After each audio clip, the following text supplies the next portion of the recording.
Baik, di sini kita sudah sampai kepada hadis yang ke-415. Qala al-musannif rahimallahu taala nafa'ana Allah bi wa bi ulumihi wa bi ulumikum hidayah min ila anqal. Wa an Jabir radhiyallahu anhu diriwayatkan dari Sayyidina Jabir bin Abdullah radhiyallahu anhu qala beliau berkata, Ja'a A'rabiyyun ila Nabi sallallahu alaihi wasallam, datang seorang A'rabi. A'rabi itu adalah orang kampung gitu. Orang pegunungan, orang yang polos. Orang polos itu enggak macam-macam, enggak basa-basi. Kalau apa-apa itu the point. Belum kenal action di TV, enggak kenal sinetron. Jadi polos. Datang dengan kepolosan kepada Nabi sallallahu alaihi wasallam. Faqala ya Rasulullah, ya Rasulullah, saya ingin tahu mal mujibatani, apakah dua hal yang menjadikan saya selamat itu? Apakah dua hal yang menjadikan seseorang itu harus apa? Pokoknya sesuatu yang pasti. Sebutkan dua hal ya Rasulullah, saya ingin tahu dua hal yang menjadikan orang yang melakukan itu pasti dia. Mujib, harus dia. Faqala Nabi Muhammad menjawab, Man mata la yusyriku billahi sya'a dakhalal jannata. Barang siapa yang mati dalam keadaan tidak menyekutukan Allah, tempatnya surga. Maka masuk surga dia. Yang pertama. Wa man mata yusyriku bi syai'a, barang siapa yang mati menyekutukan Allah, dakhalan nar, masuk neraka. Nah ini loh. Dua hal yang pelakunya akan menemui akibatnya. Yang mati dalam keadaan tidak menyekutukan Allah masuk surga. Tapi yang mati dalam keadaan menyekutukan Allah, mengakui adanya Tuhan selain Allah, atau tidak mengakui adanya zat. Kalau di dalam masalah menyekutukan ini kan pembahasannya panjang. Masalah bab tauhid, mengesahkan Allah, meyakini bahwasanya Allah Maha Tunggal di dalam zatnya, Allah Maha Tunggal di dalam sifatnya, Allah Maha Tunggal di dalam pekerjaannya. Sehingga tidak cukup mengatakan Allah Maha Tunggal di dalam zatnya, tapi diam-diam kita mengakui bahwasanya ada selain Allah yang punya sifat seperti Allah. Makanya maka belum tauhid di dalam urusan sifat. Yang meyakini Allah adalah Maha Kuasa, akan tapi kok ternyata dia meyakini kalau Nyi Roro Kidul juga punya, atau percaya, maka itu adalah termasuk bab syirik, menyekutukan Allah Subhanahu wa taala. Maka di situ ada bab tauhid, ada nafyul kumum al-khamsah, meniadakan sesuatu yang berbilang dari 5 hal tadi. Allah Maha Tunggal dalam zatnya, Allah Maha Tunggal dalam sifatnya, Allah Maha Tunggal dalam pekerjaannya. Itu ya Allah Maha Tunggal sudah. Jadi yang menyembah selain Allah artinya telah menduakan Tuhan, dan Allah bakal marah. Dan tidak akan masuk surga. Akan masuk neraka Jahannam. Rawahu Muslim. Hadis ini diriwayatkan oleh Imam Muslim rahimahullahu taala. Kita sambungkan dengan hadis berikutnya. Wa an Anas radhiyallahu anhu, diriwayatkan dari Sayyidina Anas radhiyallahu anhu, an-nabiy sallallahu alaihi wasallam, bahasa Nabi sallallahu wa Mu'adun radifuhu, dan Sayyidina Mu'ad adalah yang diboncengnya. Oh. Satu pemandangan yang indah. Naik onta digandeng oleh Rasulullah. Oh. Sayyidina Mu'ad bin Jabal. Naik motor kalau sekarang di belakangnya digandeng. Kalau naik onta digandeng oleh Rasulullah sallallahu alaihi wasallam. Al-rahli, di atas onta. Qala, sudah begitu dekat sama Nabi, Nabi berkata, ya Mu'ad. Mu'ad, labbaik ya Rasulullah. Ya ya Rasulullah. Labbaik itu sambutan. Baik ya Rasulullah. Ku penuhi panggilanmu ya Rasulullah. Dengan segala senang hati ya Rasulullah. Labbaik wa sa'daik. Qala, kemudian Nabi menjawab, ya Mu'ad. Diulang lagi.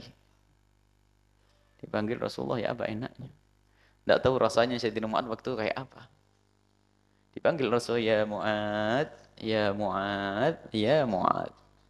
Labbaik Rasulullah wa sa'daik. Qala ya Mu'ad, labbaik ya Rasulullah wa sa'daik. 3 kali. Mu'ad, ya Rasulullah. Mu'ad, 3 kali. Bahkan Sayyidina Mu'ad itu juga yang pernah Diajari Nabi untuk membaca doa setelah salat, ya Mu'ad inni uhibbuk. Yang Nabi pernah memanggil Sayyidina Mu'ad lalu ditambah dengan kalam, ya Mu'ad inni uhibbuk. Ya Mu'ad, aku mencintaimu. Allah. Selama ini kita mencari cinta Rasulullah. Nah ini sudah langsung Nabi mengucapkan. Kalau selama ini kita mengaku cinta kepada Rasulullah karena dengan harapan Rasulullah mencintai kita, lalu akan mencari kita nanti di padang mahsyar, membonceng kita di Siratal Mustaqim dan akan berikan air minum di telaga Kautsar. Kita mencintai Nabi. Akan tapi Sayyidina Mu'ad bukan Sayyidina Mu'ad yang mengatakan aku cinta kepada Nabi. Dan itu sudah berlalu. Artinya Sayyidina Mu'ad sudah setiap hari mengatakan dirinya cinta kepada Nabi. Tapi saat itu dijawab oleh Rasulullah SAW, ya Mu'ad inni uhibbuk. Wahai Mu'ad, aku mencintaimu. Allah. Apa yang dirasa oleh seorang? Seorang pecinta, ternyata yang dicintainya membalas dengan kalimat, ya Mu'ad inni uhibbuk. Dalam hal ini, ya Mu'ad, artinya bahwasanya dengan kalimat yang diulang-ulang menunjukkan bahwa yang akan disampaikan adalah sesuatu yang amat penting. Qala ma min 'abdin ya Mu'ad, tidak ada seorang hamba yashhadu an la ilaha illallah, yang bersaksi bahwasanya tidak ada Tuhan selain Allah, wa anna Muhammadan 'abduhu wa rasuluh, dan Nabi Muhammad adalah hamba Allah dan utusan Allah, sidqan min qalbihi, dengan sungguh-sungguh, dengan tulus dari dalam hatinya, illa haramallahu 'alan nari, kecuali Allah haramkan masuk neraka. Qala ya Rasulullah, kemudian Sayyidina Mu'ad setelah mendengar berita heboh itu, berita hebat itu, berita dahsyat yang bersaksi tidak ada Tuhan selain Allah dan Nabi Muhammad adalah utusan Allah, akan diharam dengan tulus dari hatinya, akan diharamkan masuk neraka. Lalu Sayyidina Mu'ad berkata, ya Rasulullah, afal ukhbiru bihan nasa fayastabshiru, apakah boleh aku kasih tahu orang-orang itu agar mereka senang ya Rasulullah? Dengan bersaksi tidak ada Tuhan selain Allah dan Nabi Muhammad utusan Allah, mereka akan masuk surga. Apakah boleh aku kasih tahu mereka ya Rasulullah agar mereka senang? Nabi Muhammad yang sangat mencintai umat beliau berkata, idzan yattakilu. Kalau begitu artinya jika engkau sudah kasih tahu, dikhawatirkan mereka nanti akan mengentengkan. Hanya mengucapkan asyhadu alla ilaha illallah lalu dianggap sudah masuk surga. Dan memang sabda Nabi semacam itu. Akan tapi yang dikhawatirkan Nabi adalah orang yang tidak paham. Sehingga dan ternyata betul yang dikhawatirkan Nabi ini benar terjadi. Ada sebagian hamba Allah Hasyawiyah, Murji'ah, ada hamba Allah yang ternyata betul-betul salah paham. Salah faham tentang la ilallah. Tapi kalau sudah la ilallah, masuk surga, nggak bakal masuk neraka.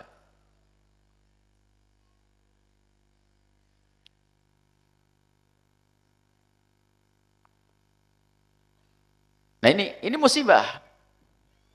Sementara riwayat tidak dari Nabi masih banyak yang harus dikumpulkan di sini.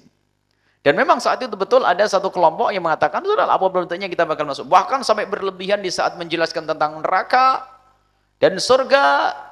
Itu semua bakal berakhir yang namanya neraka. Dan nanti akan tumbuh pepohonan setelah itu dan berubahlah neraka hilang. Ini adalah nggak benar. Neraka adalah abadi. Dan abadinya neraka karena diabadikan oleh Allah Subhanahu Wa Taala. Dan ahli neraka di dalam neraka. Ahli la ilallah seperti apa sih yang selamat? Ini ada hadis lain. Yang jelas ada berita dari Nabi bahwasanya yang bersaksi tidak ada Tuhan selain Allah dan Nabi Muhammad utusan Allah diharamkan masuk neraka. Lalu Sayyidina Mu'ad bertanya bagaimana kalau orang-orang dikasih tahu saja ya Rasulullah? Nabi menjawab, kalau begitu setelah mereka tahu dikhawatirkan mereka itu akan mengentengkan. Jadi cukup la ilaha illallah saja, asyhadu alla Allah, tidak mau beramal baik. Terjerumuslah nanti pada akhirnya. Fa akhbara biha Mu'adun inda mautihi ta'atsuman. Kemudian setelah Sayyidina Rasulullah sallallahu alaihi wasallam wafat, Sayyidina Mu'ad pun menyampaikan kepada orang lain hingga sampai kepada kita lah hadis ini. Karena apa? Sayyidina Mu'ad takut termasuk tergolong orang yang menyembunyikan ilmu. Disampaikan. Wa qalu ta'atsuban ay khaufan minal itsmi fi katmi hadzal ilmi. Maksudnya takut daripada dosa karena menyembunyikan ilmu ini. Nah ini tentang asyhadu an la ilaha illallah wa asyhadu anna Muhammadar Rasulullah. Imam An-Nawawi rahimahullah ta'ala setelah menyebutkan bab rasa takut, cerita tentang bagaimana hukuman Allah, neraka, dan seterusnya, dikhawatirkan nanti hamba itu akan terjerumus di dalam keputusasaan yang juga itu merupakan dosa gede, maka dikasih himbau namanya harapan. Tapi ketahuilah bahwa harapan yang dihadirkan ini bukan orang untuk berharap saja tanpa usaha. Bukan sekedar berharap tanpa usaha. Bahkan dalam riwayat lain adalah, ini kalau kita baca seterusnya, la ilallah adalah pintu untuk menuju surga. La ilallah, orang dengan la ilallah akan masuk surga, dan seterusnya. Ada maksud daripada itu semuanya. Bahwasanya disebutkan kasih Allah, Allah Maha Pengampun, dihadirkan. Nabi mengajarkan, memberitahu kalau Allah Maha Pengampun. Agar apa? Agar tertanam di hati kita tentang sifat Allah. Dan Allah Maha Pemberi, Maha Kasih. Agar hadir di hati kita sifat Allah itu.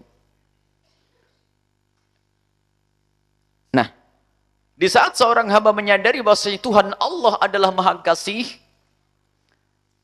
artinya selalu baik kepada hambanya. Maka yang ada saat itu adalah tingkat mahabbah kepada Allah Subhanahu wa ta'ala. Tingkat kecintaan kepada Allah Subhanahu wa ta'ala. Allah memang maha menyiksa kepada hambanya. Tapi ketahuilah Allah pun maha kasih. Membuka pintu maaf untuk siapapun yang mau datang kepada Allah untuk meminta maaf. Dibuka, dijelaskan karena Allah maha kasih. Walillahil mathalul a'la. Kita tidak boleh membuat contoh Allah dengan manusia. Tapi untuk mendekatkan pemahaman kadang kita perlu. Suatu ketika di saat Anda mendengar berita tentang seseorang yang disifati bahwasanya dia adalah orang sifatnya pemaaf. Di samping pemaaf dia penuh kasih. Dan dia sangat dermawan, lihat. Anda belum pernah ketemu orang tersebut dan tidak pernah kenal orang tersebut, lihat. Apa yang terjadi di dalam hati Anda? Di saat Anda mendengar seseorang yang dia adalah punya sifat dermawan, satu. Maha kasih. Penuh kasih. Kemudian pemaaf. Kalau ada orang salah kepada yang maafkan. Coba. Kalau kita sadar dengan hati, maka secara otomatis akan tertanam di dalam diri kita penghormatan kepada orang tersebut. Mau tidak mau? Mau tidak mau orang baik? Orang yang disifati dengan kebaikannya. Apakah kebaikan itu nyampe kepada kita atau tidak? Dan semua orang rindu. Tabiatnya seorang manusia rindu mendengar tentang orang-orang baik. Disifati. Dia adalah dermawan. Tiba-tiba orangnya datang. Sudah tertanam di dalam hati kita. Dia orang dermawan. Secara otomatis kita. Dan apakah di saat kita tahu seorang itu adalah pemaaf, lalu kita datang, kita langsung tempeleng dia, menguji. Nah, hanya orang yang hatinya kotor baru menguji. Coba, kalau memang dia betul-betul pemaaf, tak uji ceplak. Nggak bakal ada orang begitu. Kecuali memang hatinya sudah kotor dan busuk. Tapi hati bersih. Kalau mendengar berita tentang orang yang sangat baik, datang, lihat. Oh, itu orang yang katanya baik. Secara otomatis kita akan memberikan penghargaan kepada orang tersebut. Ada benih atau cinta kepada orang tersebut. Nggak akan seenaknya langsung, oh orangnya pemaaf, ambil saja motornya tuh. Nggak ada. Coba, normal ini. Kecuali sudah ada kebusukan di jiwa kita. Kebusukan hati kita. Pernah kita contohkan kemarin, jika seorang anak mengetahui bapaknya pemaaf, bapaknya sangat mencintainya dan sangat memaafkannya, tiba-tiba anak seenaknya sendiri mecah kaca, ceter kaca lemari. Ngapain kau pecahi? Karena bapak saya baik dengan saya. Kurang ajar tuh. Padahal dikasih tahu bapakmu baik nak kepadamu, bapakmu itu penuh kasih. Diperintahkan untuk berbakti ke orang tua semuanya. Wahnan ala wahnin, wa fisalu fi amaini. Ibumu adalah lihat mengandungmu dalam keadaan capek di atas capek terus. Ini maknanya apa? Maknanya agar tumbuh rasa cinta, semakin cinta yang memudahkan seorang anak untuk berbakti, dan itu mukaddimah cinta itu. Jadi pengabdian adalah tanda cinta, yang tadi ada cinta gak bisa. Begitu juga kepada Allah Subhanahu wa taala. Tidak cukup orang hanya berucap la ilaha illallah. Sehingga dalam hadis berikutnya, lihat kalau kita baca tadi, sidqan min qalbihi, dengan tulus dari hatinya. Kemudian orang mengucapkan la ilaha illallah atau asyhadu alla ilallah sidqan, dengan tulus dari hatinya, bukan sekedar kalimat yang terucap dengan lidahnya. Kemudian di situ juga ditunjukkan Allah Maha Pengasih. Lihat, Allah akan mengampuni. Lihat, Allah akan memasukkan hambanya ke surga. Bahkan nanti tentang hadis rahmat, Allah mempunyai 100 rahmat. Satu dibagi-bagi untuk manusia yang ada di bumi, di jagat raya ini. 99 nanti, lihat. Satu saja menjadikan serigala pun punya kasih kepada anaknya. Nah, ini kasih sayang yang Allah tebarkan di muka bumi ini. 99-nya nanti lah. Itu ditunjukkan maksudnya apa? Bukan agar kita kurang ajar kepada Allah. Allah Maha Kasih kok. 99 saja di akhirat.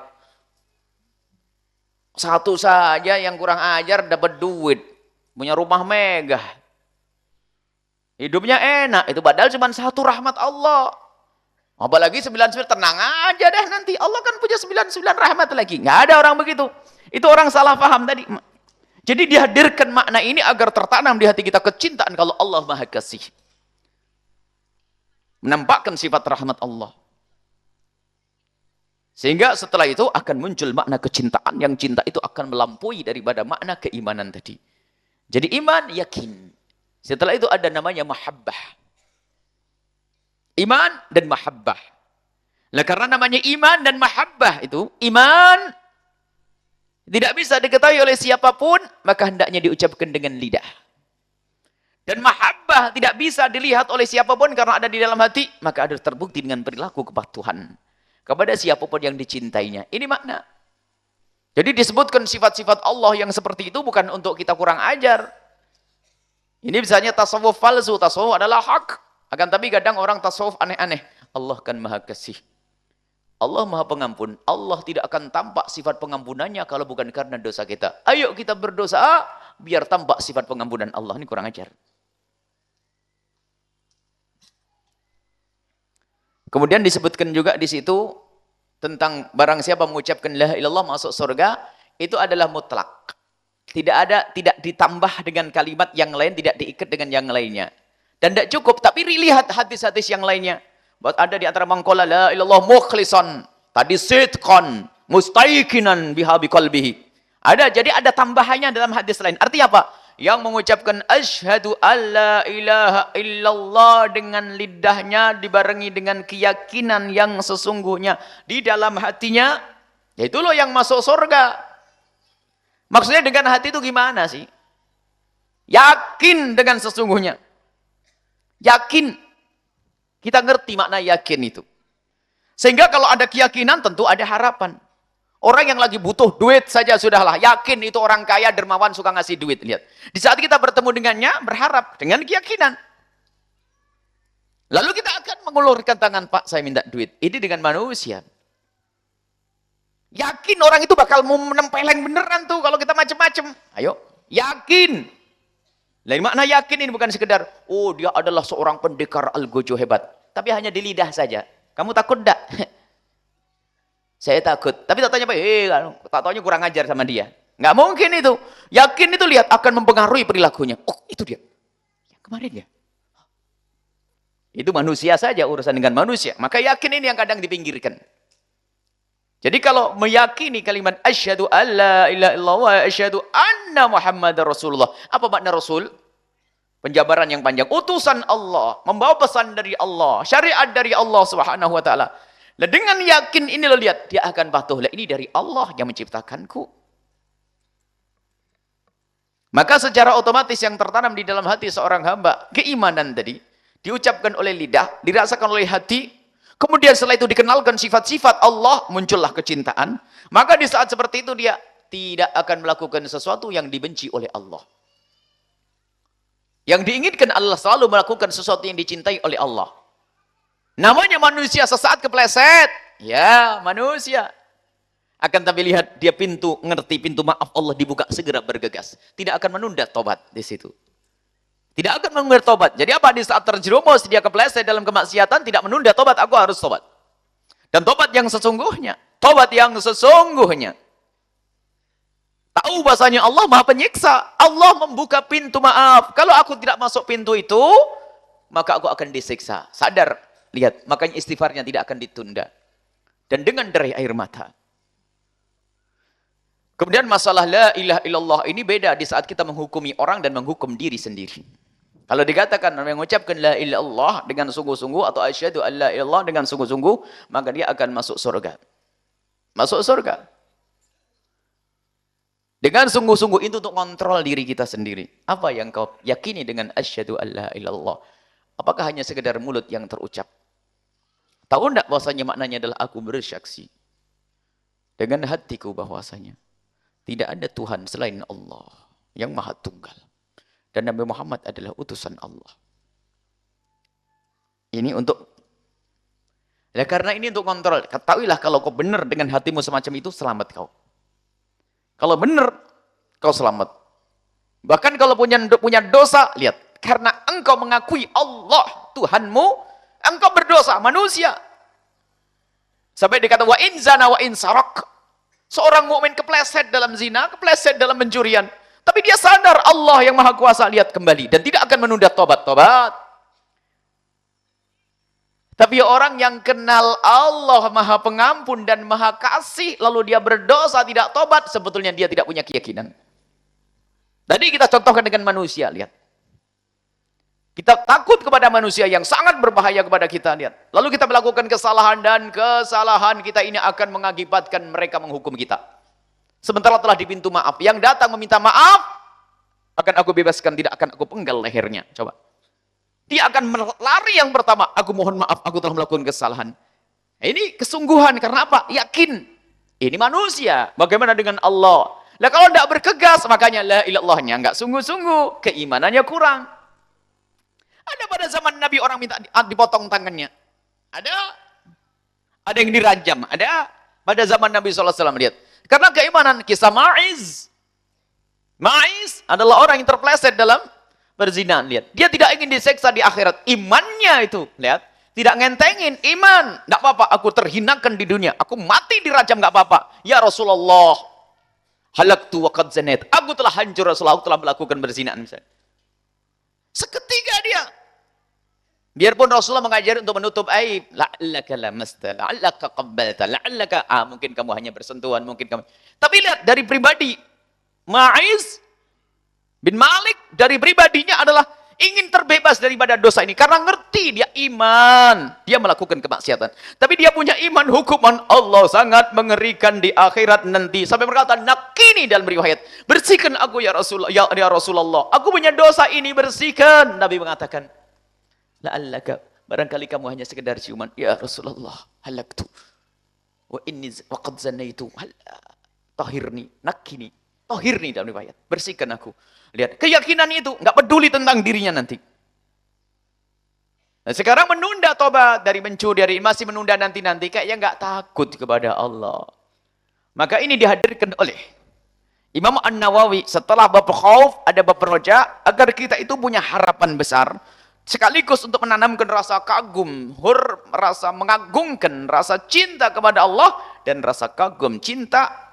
Setelah keimanan kepada Allah Subhanahu wa taala, itulah yang akan mendorong seorang hamba yang berdosa untuk segera tobat. Yang malas melakukan ketaatan akan segera melakukan ketaatan. Ini untuk melihat diri kita sendiri. Karena cinta tidak terlihat. Karena keyakinan itu hanya di hati. Mulut hanya berucap saja, orang munafik pun melakukan salat dengan Nabi. Wa idza qamu ila salati, mereka salat dengan Nabi, qamu ku salah ogah-ogahan. Kalau seandainya bisa lari pun lari. Munafikin. Akan tapi ketahuilah bahasa iman yang benar di dalam hati. Cuman karena hati tidak ada yang tahu, maka diwujudkan dalam bentuk perilaku lahir. Ini untuk menilai diri kita sendiri. Ataupun menilai orang lain sangat sederhana. Kisah Sayyidina Usamah bin Zaid. Di saat dalam medan laga, kemudian saat itu menemukan seorang kafir yang hendak dibunuhnya. Kemudian mengucapkan la ilaha illallah, masih saja dibunuh oleh Sayyidina Usamah bin Zaid ibn Harithah. Masih dibunuh dan berita ini nyampe kepada Rasulullah SAW. Rasulullah marah. Jadi beda ya hukum untuk orang dan hukum untuk diri. Rasulullah marah. Dan sudah berlalu kisah ini. Rasulullah marah. Kita berkaru dalam hadis yang lalu. Sampai Nabi Muhammad mengatakan, halla syakokta sadrah. Waktu itu kenapa ya Usama? Orang sudah mengucapkan la ilaha illallah masih kau bunuh. Dia takut dengan barik sayfi ya Rasulullah. Dia takut karena mengkilatnya pedangku. Wah, kayak Sayyidina Usamah tahu hatinya orang. Nabi marah. Apakah kau sudah belah dadanya hingga kau tahu benar enggak dia mengucapkan la ilaha illallah?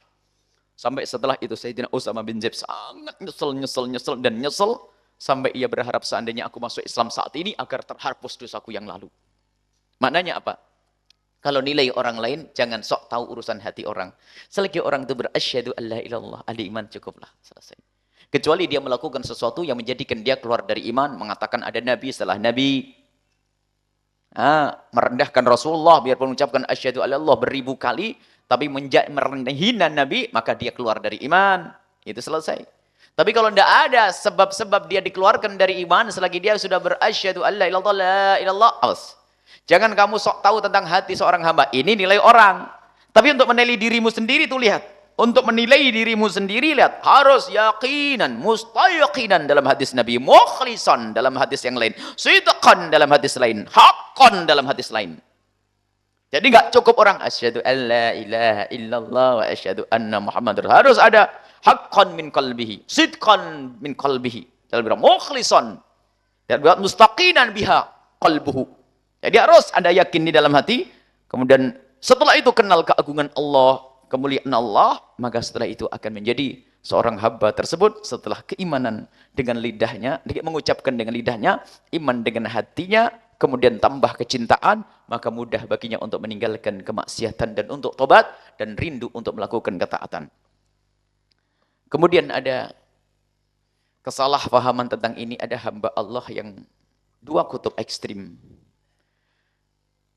Murji'ah Hasyawiyah dan sisi lain adalah Khawarij. Khawarij itu berkata bahwasanya jika ada orang melakukan dosa besar itu kafir, syirik, kufur, keluar dari iman. Murtakibul kabirati. Orang yang melakukan dosa gede maka dia tidak bisa masuk surga, ekstrim. Sisi lain adalah berlebihan. Allah tidak akan menyiksa hambanya. Kan Allah Maha Kasih, lihat 99 dia. Ini kutub ekstrim. Dan ini berbahaya dua-duanya. Khawarij akan mudah mengkafirkan orang. Gara-gara dosa gede yang dilakukan. Ketahuilah bahwa sebesar apapun dosa seorang hamba, jika dia menghadap kepada Allah dan memohon ampun, akan menjadi kecil dan hilang diampuni oleh Allah. Kita bukan kelompok Khawarij. Dan ternyata Khawarij ini lebih jahil dengan orang lain. Mudah menilai orang sebagai kafir sehingga dibunuh. Sampai orang yang diberi kabar gembira masuk surga, yaitu Imam Ali bin Abi Thalib pun harus dibunuh. Imam Ali bin Abi Thalib dibunuh.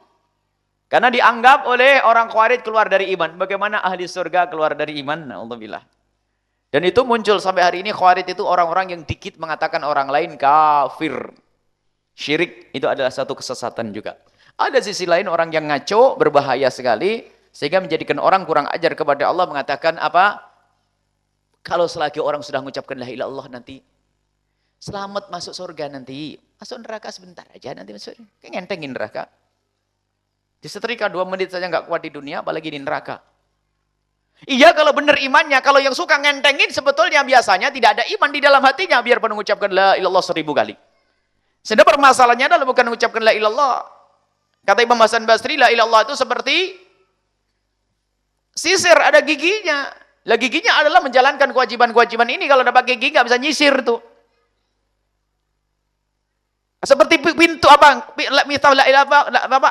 Seperti kunci yang ada giginya. Kalau tidak ada giginya nggak bisa buka surga. Jadi ada orang berlebihan sehingga cukup mengucapkan la ilaha illallah ahli surga. Sehingga entengin. Yang penting kan kita la ilaha illallah. Bukan permasalahan adalah ucapan di lidahmu akan tapi di hatimu. Lah kalau orang ternyata dalam perilakunya tidak menunjukkan ahli la ilaha illallah dan merendahkan syariat, dosa tidak pernah berusaha untuk tobat. Bagaimana ada keimanan yang sesungguhnya di dalam hatinya? Yang dikhawatirkan adalah saat meninggal dunia hatinya tidak kenal Allah. Bukan ya'lam bima'nahu, tidak mengerti makna la ilaha illallah. Itu mati su'ul khatimah. Biarpun kelihatannya ahli sujud, bisa saja ahli sujudnya karena manusia. Orang munafik ada yang ahli sujud. Bahkan ada yang perang di medan laga. Di medan laga dan mati di medan laga tapi di dalam neraka karena apa? Tidak punya iman. Di dalam hatinya tidak ada iman yang sesungguhnya di dalam hatinya. Sehingga karena tidak ada iman yang sesungguhnya di dalam hatinya, makanya imannya adalah di zahir perilakunya saja.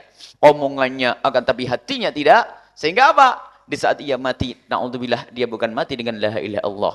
Dan ingat lagi-lagi ini bukan urusanmu. Urusan Allah dengan seorang hamba. Kita tidak boleh menuduh si su'ul khatimah. Kita tidak tahu. Cuman ilmu ini adalah ilmu untuk diriku. Jangan sampai aku ini dicabut nyawaku oleh Allah dalam keadaan tidak punya la ilaha illallah. Kalau nuduh orang lain nggak bisa. Cuman ini yang dikhawatirkan orang yang kurang yakin kepada Allah, yang terbaca dari perilaku ini, sholat nggak karu-karuan, dosa terus, nggak pernah tobat, rendahkan Allah, ngentengin syariat Nabi Muhammad, ngentengin hukum-hukum Allah. Lihat, ini nggak punya iman yang sesungguhnya. Biarpun dia la ilaha illallah, la ilaha illallah, imannya tidak ada, maka dicabut nyawanya dalam keadaan tidak punya iman. Itulah orang yang su'ul khotimah. Kelihatannya di dunia dia adalah sebagai ahli iman, orang beriman, tapi ternyata dia di neraka jahanam. Dan kalau benar-benar matinya dalam keadaan tidak mengakui Allah, tidak yakin kepada Allah, dia adalah orang yang selamanya. Biarpun kelihatannya di dunia ini dikunjungi oleh orang sebagai waliullah. Tapi ini kan bukan urusan kita untuk nilai orang lain. Tapi ini adalah urusan kita. Adapun kita ngurus nilai orang lain bagaimana? Selagi dia ahli la ilallah, semoga diampuni oleh Allah. Lihat, kalau punya iman yang sesungguhnya, gimana tidak di surga? Kalau punya iman yang sesungguhnya, setiap hari didoakan oleh manusia sejagat. Dan di antara yang mendoakan ada kekasih Allah yang doanya tidak ditolak. Beres enggak kira-kira? Sehari saja sudah beres. Cuman benar enggak kita punya kunci iman ini loh. Lah kalau di dunia ngenteng ya, yang penting la ilallah masuk surga. Lah ini enggak punya iman sebetulnya. Kalau orang iman betul yakin kepada Allah, bahasanya Allah Maha Esa, Allah Maha menyiksa, Allah Maha kasih, tentu ada pengaruhnya. Bagaimana kita dengan rahmat Allah? Bagaimana kita dengan pengampunan Allah? Kalau hanya mengucap la ilallah, bohong dia. Dia hanya sekedar action saja, ahli la ilaha illallah. Sementara kalau orang benar mati dalam keadaan iman Allah, setiap sholat kita mendoakan. Khotib Jumat tidak sah khutbahnya kecuali Allah maghfir lil muslimina wal muslimat. Allah habislah. Dan diamini manusia sejagat. Habis kalau kita punya iman. Enaknya orang punya iman.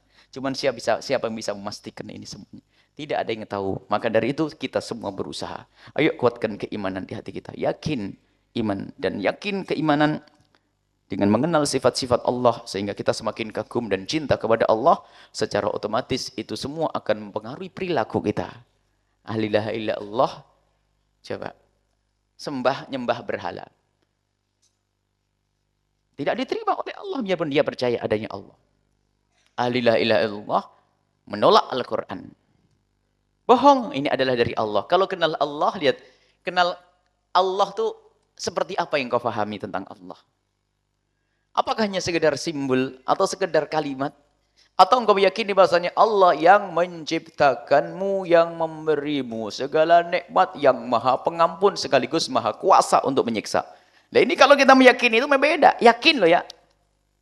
Keyakinan itu penting, yakin. Kalau keyakinan itu akan menjadikan seseorang itu dalam menjalani sebuah tugas itu menjadi nyantai. Kita ingat suatu ketika duduk dengan orang-orang besar, kami hanya sebagai pendengar, di situ ada seorang alim, Habib Alwi Baharun, juga ada Habib Alwi Alatas, ada orang-orang besar berkata, manusia itu menjalani hidup semuanya dengan prasangka, praduga baik dan yakin, kecuali urusan kepada Allah. Contoh apa? Kalau orang mau naik angkot, naik taksi, itu yakin supirnya bisa. Nggak usah tanya dulu, Pak, bisa nyopir enggak? Yakin mobilnya itu bener, bannya nggak bakal lepas. Kalau kita pergi ke warung, yakin nggak ada racunnya. Kan begitu ya? Kalau ada ragu-ragu kan nggak bakal minum. Semuanya lihat, ibu pernah tanya mau naik motor, diboncengin orang, ini bener nggak nih rodanya? Nggak pernah ada. Jadi kita menjalani hidup itu sudah nggak pernah tanya, adalah yakin. Dengan keyakinan. Kecuali urusan kepada Allah Subhanahu wa taala ini kadang-kadang kita. Mana keyakinan kita? Artinya apa? Keyakinan itu membuahkan satu perilaku nyaman.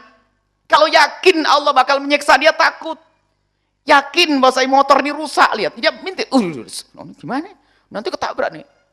Jangankan yakin, ragu tok. Pak, mohon maaf Bu, supir angkot, ini baru belajaran nih. Ngomong gitu aja sudah nih. Baru belajaran, ngomong tok, padahal dia guyonan. Padahal digoda-goda tuh. Kenapa? Ini loh dugaan saja. Bagaimana dengan yakin? Yakin dia nggak bisa. Yakin Allah bakal menyiksa. Kalau kok nggak takut kan aneh, bohong. Allah yakin ada pahalanya. Kenapa tidak kau ambil? Dengan bos saja percaya berangkat pagi pulang sore jam 4 karena apa? Nanti bakal dikasih gaji sama bos. Ya itu kan. Padahal bosnya bisa lari, bangkrut, mati duluan, perusahaannya hancur. Banyak yang gak kebayar perusahaan mana itu kan gitu. Bagaimana dengan Allah yang tidak pernah ingkar janji? Mana keyakinan kita? Mana keyakinan kita bahwasanya Allah bisa menyiksa kita? Mana keyakinan kita Allah juga masih maha kasih kepada kita? Mana keyakinan kita Allah maha pengampun? Sudah dibuka pintu maaf kok masih menunda permintaan. Jadi kita membangun keyakinan itu penting. Maka itu keseimbangan harap. Sama rasa takut kepada Allah yang menjadikan seorang hamba itu selamat. Dan inilah yang akan mendapatkan surga Allah. Dengan dua sayap rasa takut, sayap harapan kepada Allah. Harap berlebihan tanpa dibandingkan dengan rasa takut, maka tidak akan sampai. Dan itu semua adalah intinya untuk menyuburkan hati. Yang sudah beriman, lidah yang mengucapkan asyhadu alla ilaha illallah wa asyhadu anna Muhammad Rasulullah, kemudian dibarengi dengan keyakinan di dalam hati, kemudian setelah itu dikenalkan sifat-sifat Allah, muncul makna kecintaan yang luar biasa, maka muncullah hamba yang sangat patuh kepada Allah, dan di saat bermaksiat mudah kembali kepada Allah, dan inilah ahli-ahli surga yang berjalan di atas bumi. Wallahu a'lam bissawab.